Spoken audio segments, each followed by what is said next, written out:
সাধারণ পরিষদের যে অধিবেশন ছিল সেখানে দেখলাম যে আমাদের যিনি পররাষ্ট্র বিষয়ক উপদেষ্টা আছেন তৌহিদ হোসেন সাবেক সচিব, উনি ওখানে বাংলাদেশের পক্ষ থেকে বক্তব্য দিয়েছেন।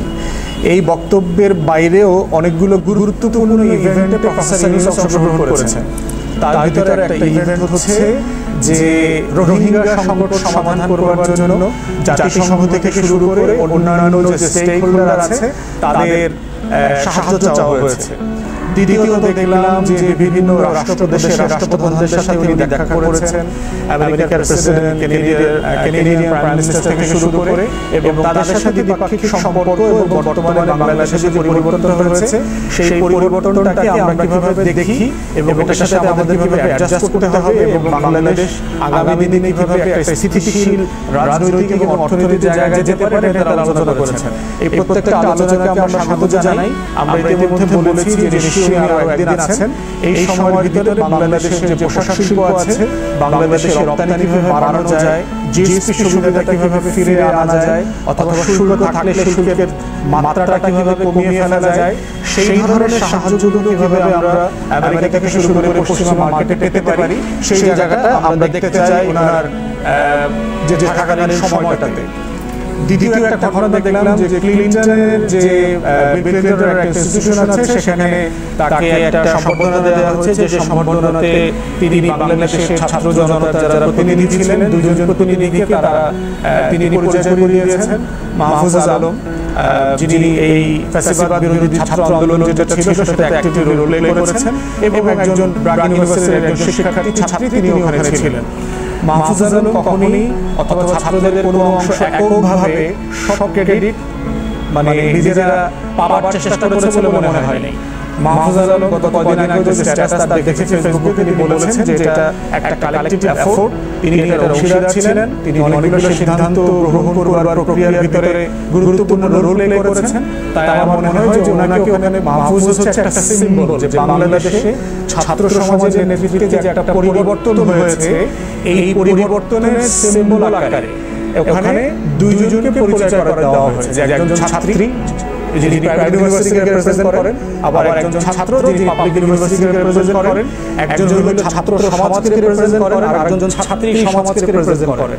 এই টোটালটার মধ্য দিয়ে আমার মনে হয়েছে ডক্টর ইউনূস বাংলাদেশের ছাত্র সমাজকে দুনিয়াতে পরিচয় করিয়ে দিতে চেয়েছেন যে তারা কি ধরনের অবদান রেখেছে এবং কি ধরনের ত্যাগ এবং কোরবানি করেছেন, কি ধরনের কৌশলের মধ্য দিয়ে বাংলাদেশের ইতিহাসের সবচেয়ে ন্যাক্কারজনক এবং নৃশংসতম গণহত্যার পরে বাংলাদেশের স্বৈরশাসককে পালাতে বাধ্য করেছেন। তাই এই প্রসেসের মধ্য দিয়ে আমি এটার ভিতরে কোনো বৈষম্য অথবা কাউকে অধিকতর ক্রেডিট দেওয়ার বিষয়টা আমি এইভাবে দেখি না আর কি।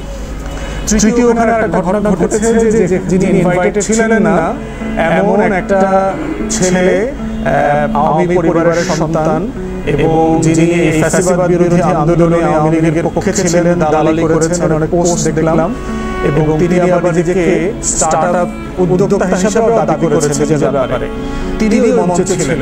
আমরা যেটা পরবর্তীতে বিভিন্নভাবে জানলাম সেটা হচ্ছে যে তিনি ওখানে ইনভাইটেড ছিলেন না, তাকে ওখানে ডাকা হয়নি।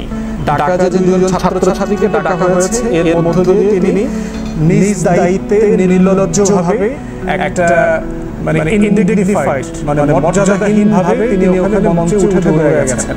দৌড়ে গিয়ে তিনি ওখানে মঞ্চে উঠেছেন এবং তাকে তখন পরিচয় করিয়ে দেওয়া ছাড়া অন্য কোনোভাবে বিব্রতকর পরিস্থিতি আনার সুযোগ ছিল না।